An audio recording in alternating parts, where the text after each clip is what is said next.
You've tuned in to the most crazy rocking metal podcast on the air.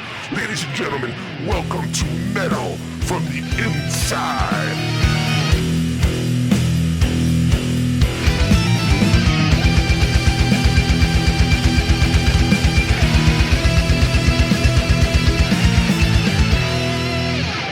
Everybody, welcome back to the Metal from the Inside podcast. With me on this week's episode is music journalist Martin Popoff. And Martin and I met briefly a couple weeks ago. As you guys know, I'm a guest on Sea of Tranquility, and Martin is as well a lot of the time with Pete Pardo. So we met briefly, and I really wanted to get him on the podcast. I told him briefly as well, this is really cool and fun for me because when I was growing up, I would read Brave Words with my dad all the time. That was how I got my rock news. Pretty much, we'd read interviews and reviews when I was younger. So it's really exciting to have Martin on the podcast, and thank you for joining me. It's great to have you. Yes, thank you, Sydney. Very cool. Let's do it. Yeah.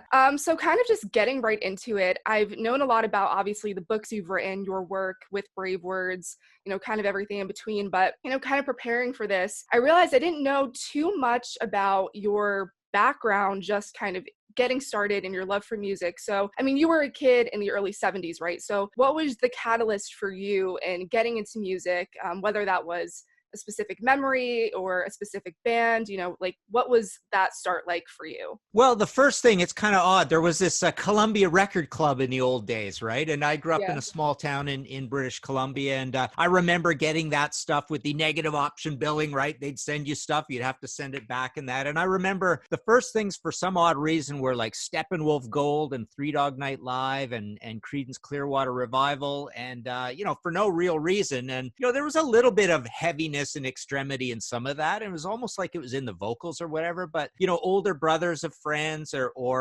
older cousins and stuff like that eventually, discovered, I think it was like Led Zeppelin 4, Nazareth Razamanaz was early, Deep Purple Machine Head was early. So I would have been about 9 years old in 72. And so as soon as some heavy stuff came along, that's what I liked right away. So from that point, it was a quick ramp up to like always getting Cream and Circus and Hit Parader magazine. And, I would say by 77, 78, I was, quote unquote, a pretty dialed in expert on all this stuff, right? And at that point it was Kiss and Aerosmith and Ted Nugent and Blue Oyster Cult and Black Sabbath and anything heavy from a baby band like Moxie or Derringer or Tease, anything Ram Jam, Stars, Angel. So yeah, by that point, and then the new wave of British heavy metal came along, and then you could get Sounds magazine and you could get Kerrang, and there was lots and lots and lots of metal from that point forward. So yes, pretty much, uncommonly into music by about 1975, so 12 years old. Did your parents ever play anything kind of like the Beatles, or like what was the music, I guess, like before you maybe like discovered it on your own when you were growing up? Like what were the artists that you primarily heard before you really developed your love? Yeah, no parents really into music in any way. Nobody really played an instrument. Russian heritage, there was some Russian music around, and I don't know. My mom had Melanie records, and there was a little bit of pop in that, but no, it really wasn't a parent-driven thing. It really was like an older brother of a buddy of mine who was also as crazy into music. His name was Forrest Tube, and and like I say, cousins and that. So it was when soon as that heavy stuff came in, it's like instantly it was like, this is the stuff I love, and then we just started pursuing it like crazy. So it was almost self-driven by us. And like I say, really, I got a subscription to Circus magazine really early. I never subscribed to Hit Parade or Cream, but we would always run down to the store and like we're waiting for that next issue to come out of these magazines. So that's where we learned about this stuff. Yeah, is it crazy kind of looking back on that time period? And that was, such a formative time for rock and metal and kind of set the stage for, decades of music afterwards. So, again, I go back to the fact that I'm only 21. So like, looking back on that period to me is so magical because I also am kind of looking at it from a historical standpoint. But for you kind of looking back, is it crazy to think about the magnitude of, what that era was like, just its inspiration for decades to come, Yeah, Yeah, a couple points there. Number one, I do totally agree that it is super important, and that stuff still sells and sells and sells. But one point, like when you try to have an open mind about it and step back and not say just automatically, oh, my era was the best or whatever. We have realized that those production values on those records is pretty much timeless, and it has stood the test of time, where a lot of things that were done in the 80s, certainly production wise, and maybe 90s with certain trends with, maybe too much electronics on things. Well, 80s had its own, but it was more like, 80s production values, early synthesizers and that. But that time frame from around 67 to 69 is probably a 3-year period that is more impressive than any 3-year period in the 70s. But yeah, for sure. I agree. They call it classic rock for a reason, I guess.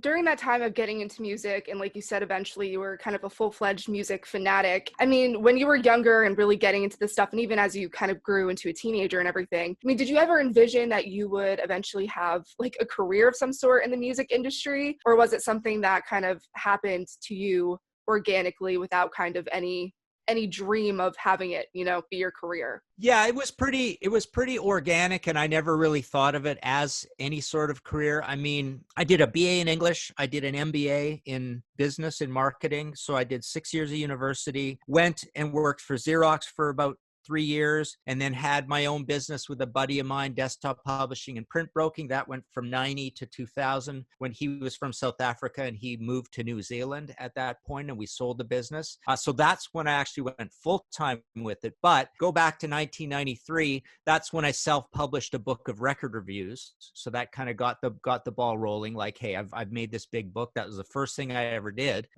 in this at all.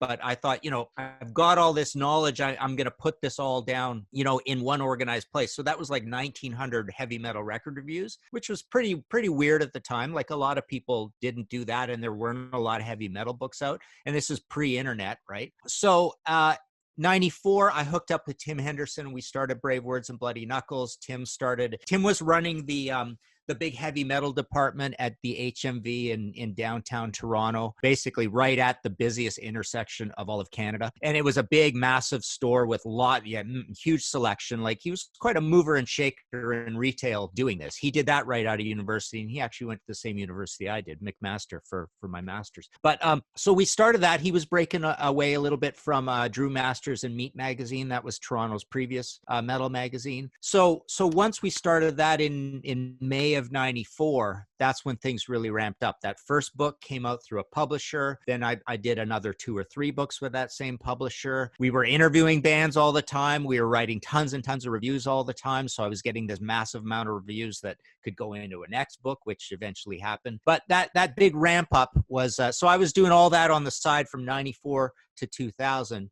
And 2000 was when, those 2 lines on the graph bisect, where you go, man, if I spent all my hours at this, I could probably make a go at this point. Imagine how much more I could get done. So that's the point where I decided, and my partner had just moved to New Zealand when we sold the business. And I basically said, I think if I spent 8 or 9 or 10 hours a day doing this, it could work out to an income. And that's when, things really exploded. And I've always liked the idea of books because of the permanentness, the permanence, the evergreen quality of books. So, and I suppose I just, by luck, turned out that I write pretty fast. So doing all the Brave Words stuff on the side and the books really ramping up, it did turn into an income. Yeah, and releasing your first book, was it something that, did it seem like a big undertaking to you at first to write this book, release it, especially when, there weren't a lot of books like that at the time? Like, was it something that seemed like daunting to you at first, or was it something that you think kind of came pretty naturally, when you were starting to do this? Yeah, I thought it would be more successful right out of the gate than it was.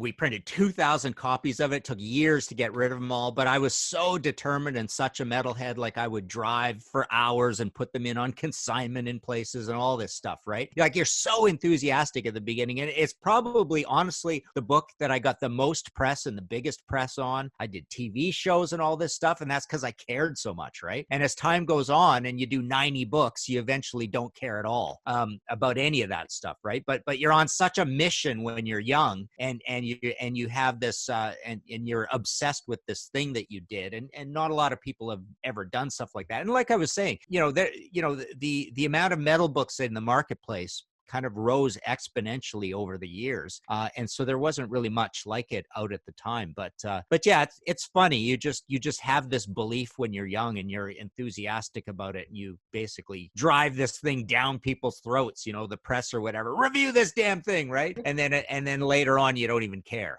I don't care anymore if I get any reviews or whatever, right? I just want to sell as many of them as possible. So it's funny.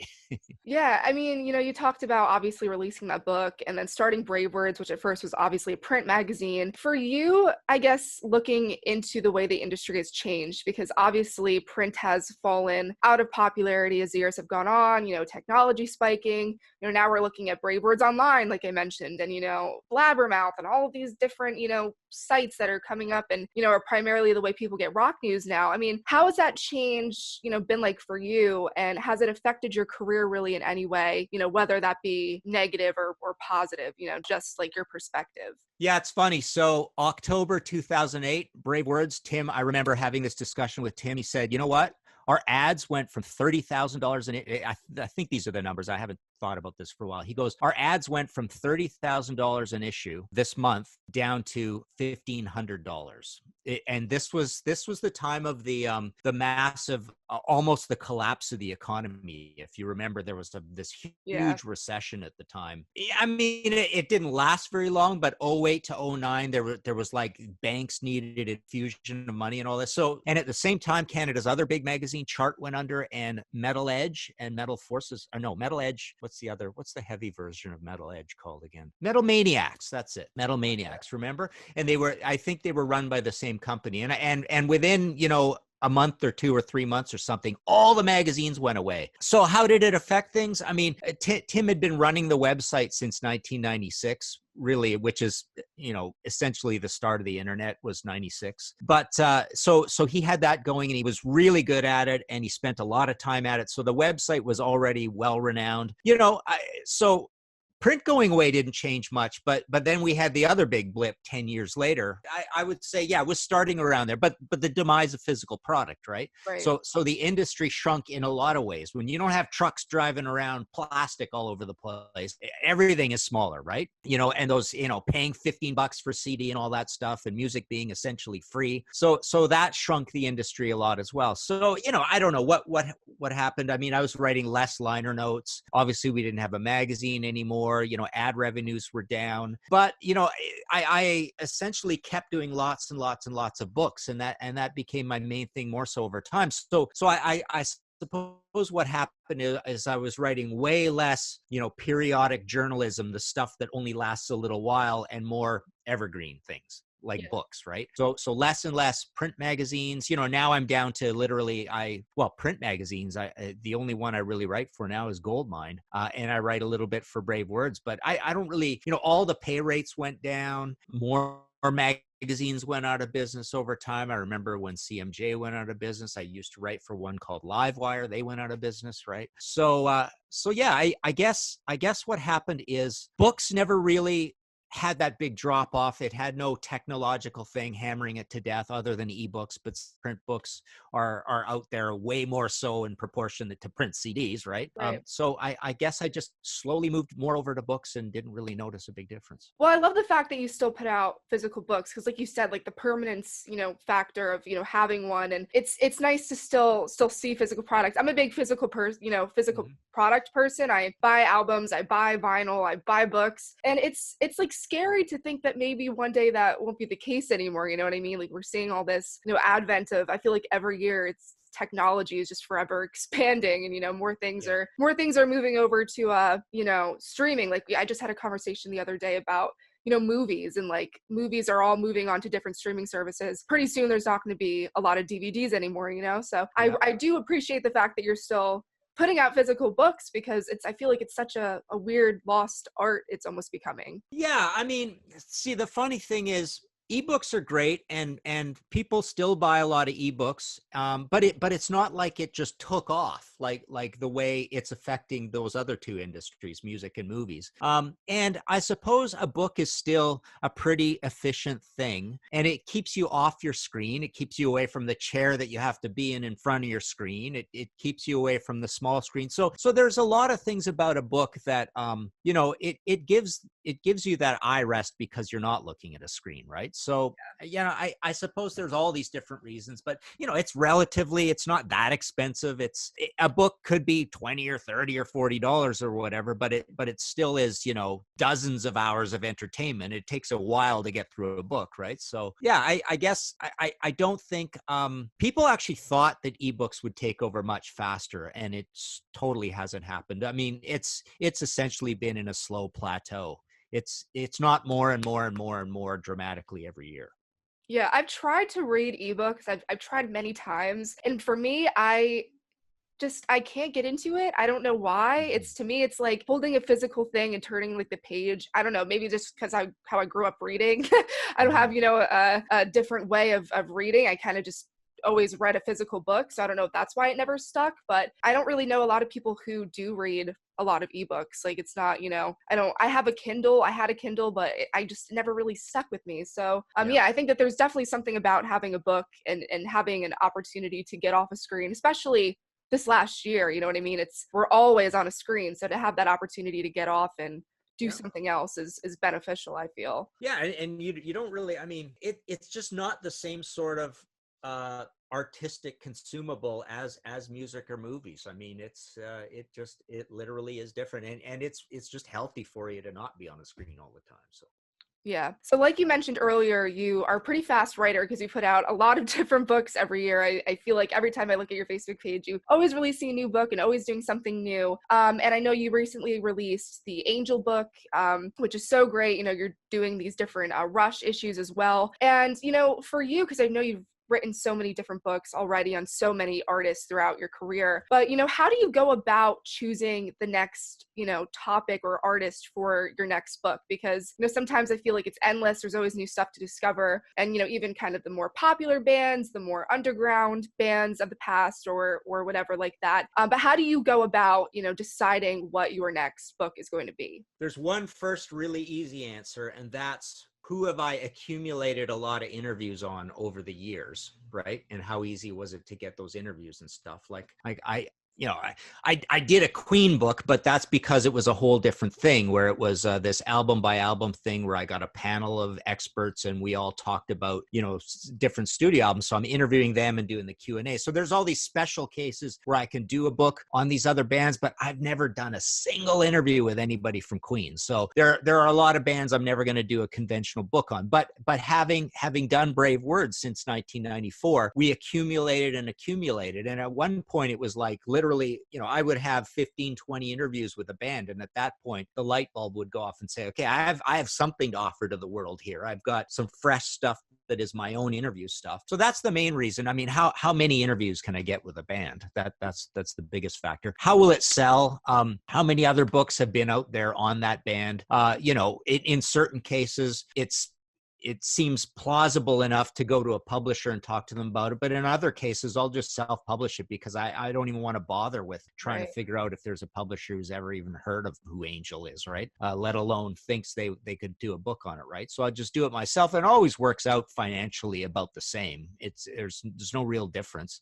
With a publisher, you might get a big advance, a small advance, no advance at all, and then some royalties or whatever. But that money I could pretty much raise through self-publishing and making a lot more per copy on way less copies anyways. So it always works out about the same. So I have noticed lately that the books on the smaller bands that surprise everybody that no one thinks there would ever be a book on do actually better than books on big, huge bands. My Metallica book that was out through a publisher, I don't think sold crazy oodles a lot of copies. I know my Megadeth book never did very good, but Max Webster, Accept, Angel, Merciful Fate, my Merciful Fate book has done amazing. I've had to reprint it like 3-4 times now. The Accept went through a reprint, and now that's the other thing that happens. It's now 3 albums out of date, so now I got to rewrite it and redo the files and pay my layout guy again and stuff. So a lot of books, they can go to print and never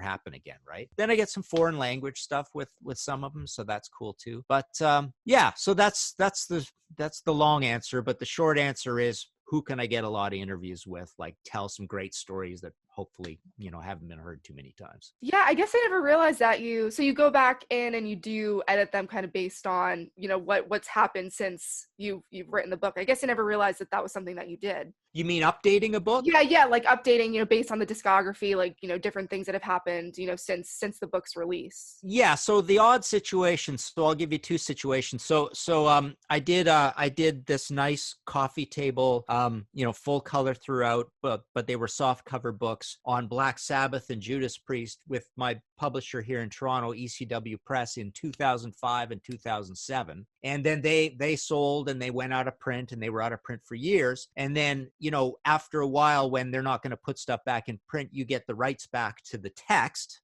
right, to what you wrote. And then I took the text from those books and did a huge expansion and literally busted that Judas Priest book into 2 books and busted the Sabbath book into 2 books and did my usual trade paperbacks and self-published them. So that old Priest book took an update, turned into 2 new books. The Sabbath turned into 2 new books. I've got other ones like Thin Lizzy. I wrote 3 books on them in a row, made a trilogy, which is now 2 books through my UK publisher. My Iron Maiden, I wrote a trilogy on Iron Maiden, and I've got a bunch that I did 2 on. So that happens. So sometimes I update them, sometimes not. If the band I don't think I can warrant an update, I haven't done it, or I want to wait a while, or I'm not totally blown away by having to write about these 2 or 3 new albums or whatever by this band.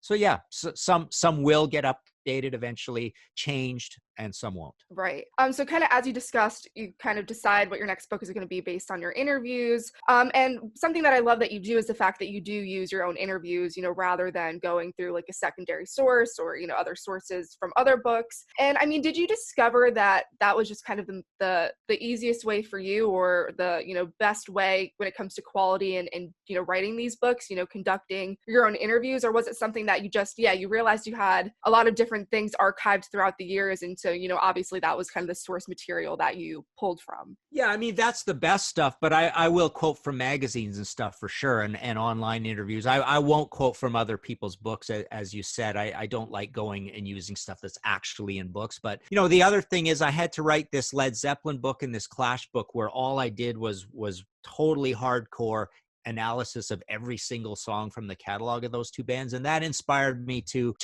add in a little more analysis and opinion of the songs as we go through the albums in these things as well. So it's a combination of me writing, getting to say my piece from a straight, more objective analysis point of view, plus being subjective about kind of like throwing in opinion, plus outside press, plus my own interviews, and it all adds up to a book. So I really only have kind of one way I do the books that are just, quote unquote paragraph and, a chapter per album and all that stuff, which a lot of them are different concepts, right? But so yeah, all that stuff together I need to add up to a book, because a book has to be about 80,000 words minimum, right, to be really considered a book. So now, do you remember, because I was curious, like who your first interview was that you ever conducted? Yeah, it's pretty funny. My first interview was actually big as hell. It was a big one. It was Trent Reznor at the height of his fame in 1994, right?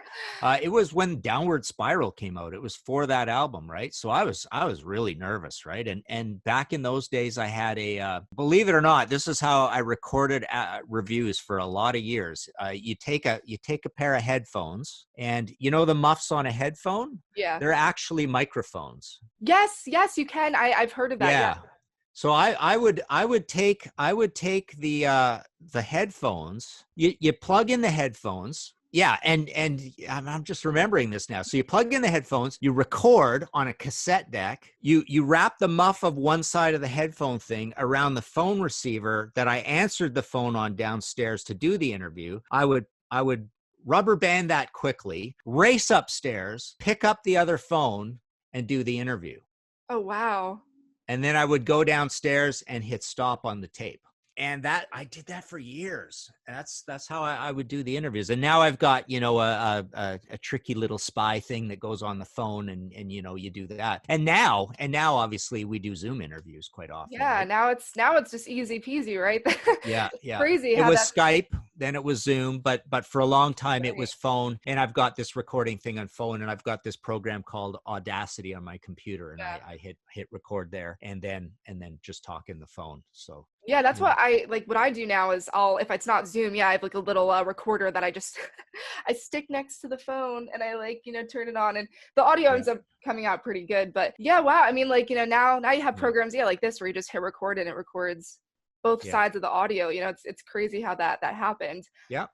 But for you, and obviously that's a pretty big first interview to have. Obviously, like at the kind of peak of his career. Did you find when you were starting to do interviews, was it something that came naturally to you, or was it something that you kind of struggled with at first and wasn't completely comfortable with when you were first Oh yeah, I was always nervous and keyed up getting ready for it, right? And making sure I had my questions all ready and all that stuff.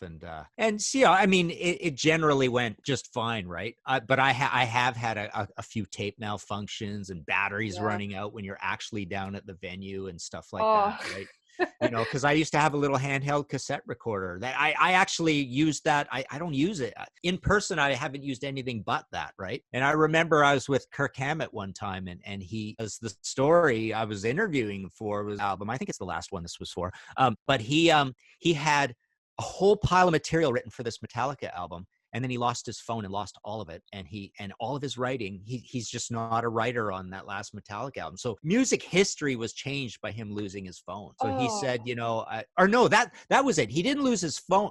I think he lost the recording in the cloud somehow, something like that. That's awful. I know. So He goes, I'm all about watching those wheels turn around because I have no writing on this Metallica album because I lost all my writing. So. Well, like it's we have this great thing, technology, everything's saved in one place until it backfires on you. Yeah, And yeah. I've had that happen, and I'm sure, like you just mentioned, you've had instances where you've lost stuff too, where it's just the way things are built. I remember I did an interview with Rudy Sarzo, and I had the whole thing ready, and I turned off the recorder, and for some reason I ended up finding it, but it was like 20 minutes of me having to find this the way the recorder was set up, and it was 20 minutes of like sheer panic of like, I have an hour of like amazing content here. Yeah. And and you're in that situation, you're like, if I can't find this, I can't ask them to do it again, and then I lost this. So it's crazy, it's for sure.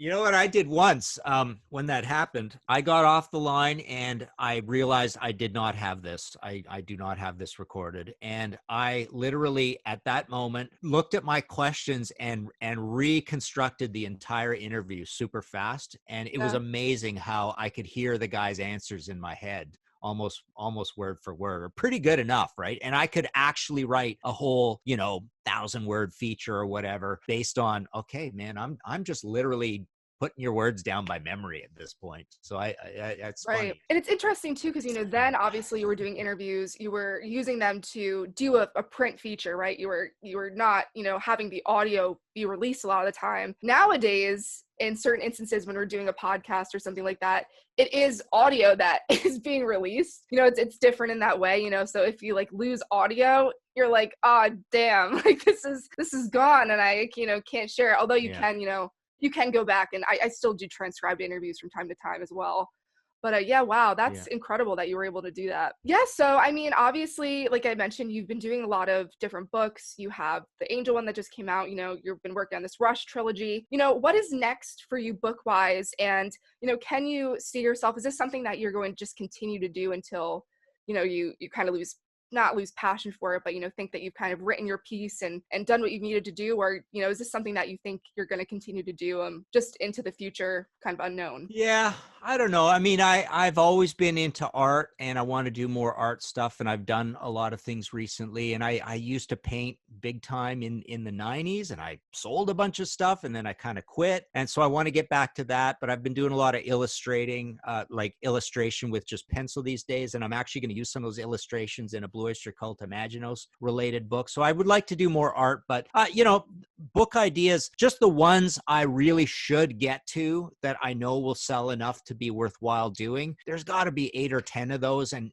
they always come up anyway. So there's always ones. It's almost like that idea, that concept of golden handcuffs where it's like I've got all these things that I don't really have to do completely from scratch. So you go, oh, you can't pass up doing those. But when people say, why don't you do a book on this or whatever, I do go, you know what? I have no interviews. I'd have to do that completely from scratch. It ain't going to happen. I'm never going to do it. So there are a lot on my plate that I still could do.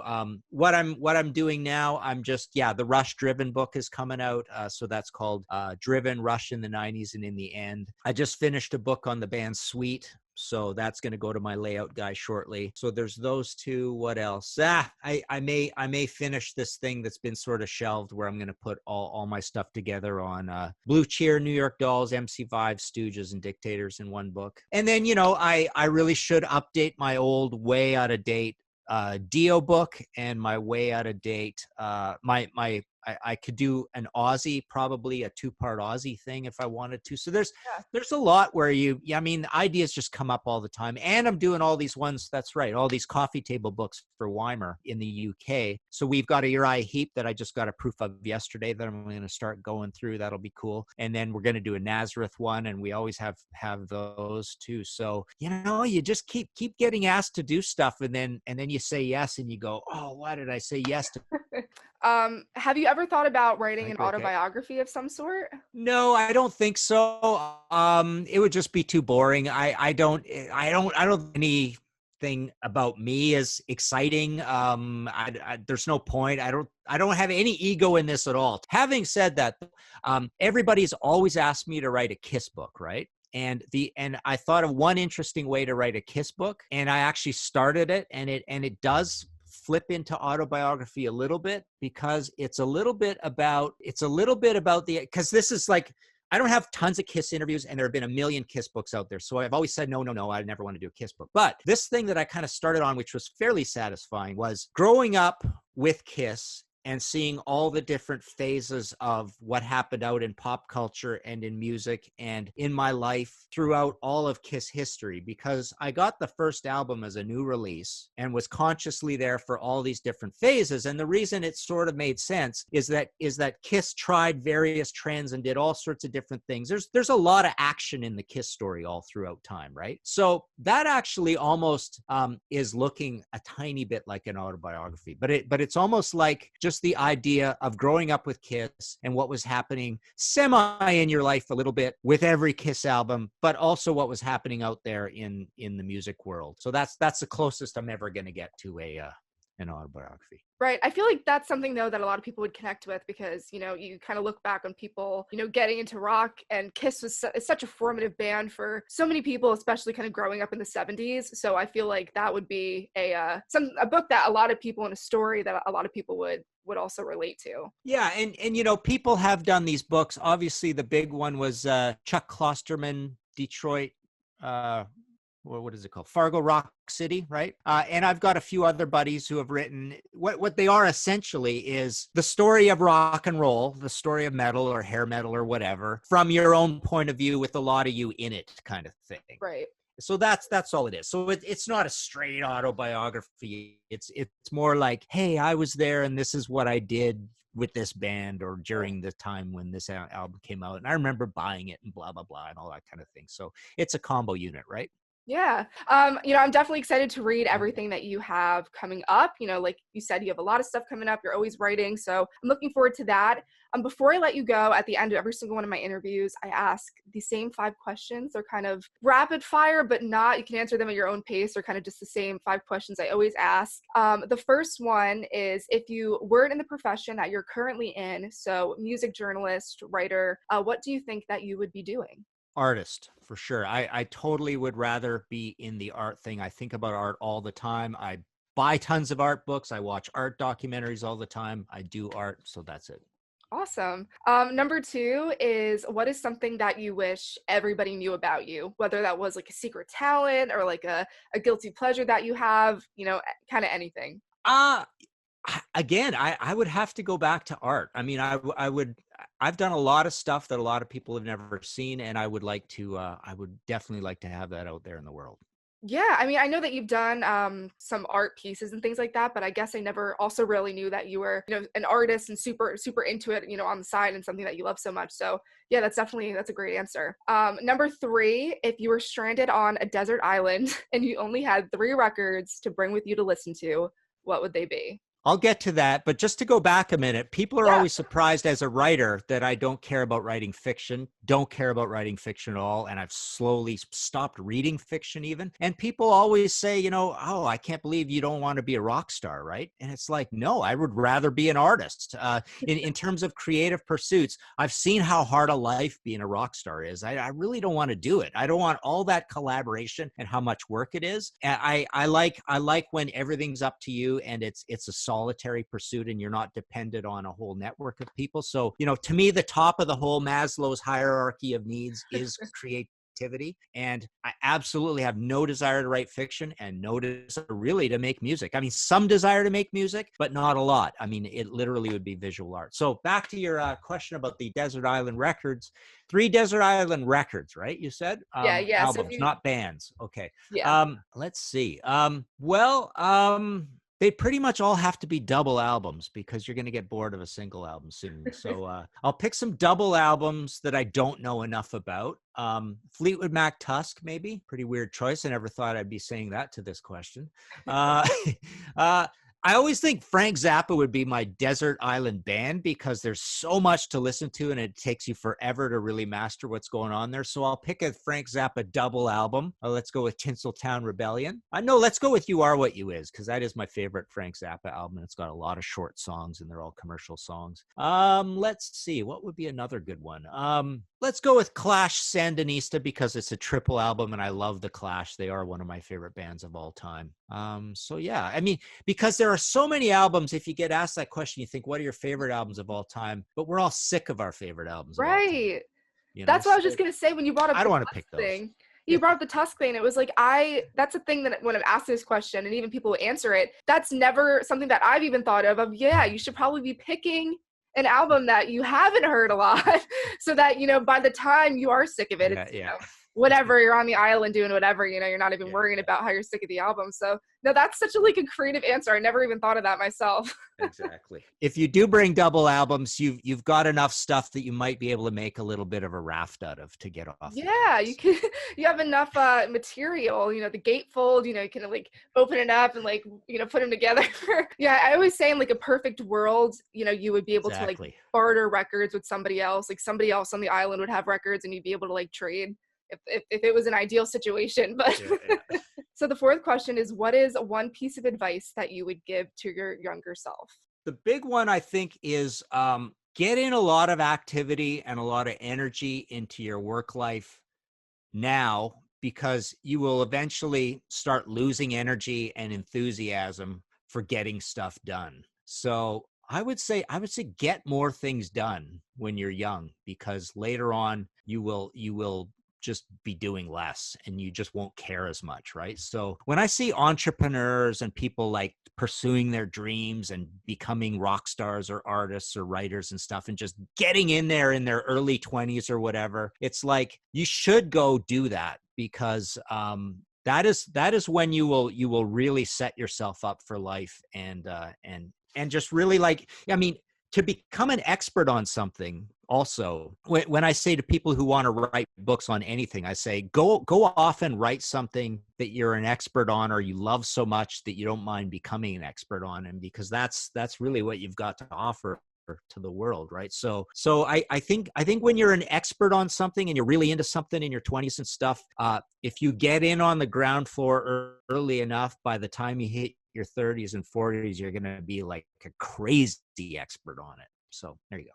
But yeah, I feel like I should, I guess, write a book on Alice Cooper. That's like he's my favorite. He's the artist I'm an expert on. So, I should, I've never really even thought about it. I did a thesis about, for my bachelor's degree, all about metal and everything. And it was funny because they told me, my professors and the head of my program were like, you could be like a metal historian. Like, you have like a different way of like looking at it from somebody who wasn't even alive, during that time. And it was weird because it was something I never even thought of doing. And I was like, maybe that's a career path down the road or something that I never even thought of. But it's interesting, that. Well, exactly. The point is imagine by the time you're 30, if you spent this much time with metal, you would be, you're still, relatively young, and you would have so much knowledge. Like I only got into this when I did that first book, I was 30, right? So in terms of getting into it, people are really surprised that I wasn't around doing a bunch of stuff in the 80s or whatever. And I wasn't, Right. Although I was still a crazy fan since literally like 73 or whatever, but I didn't really get started in this until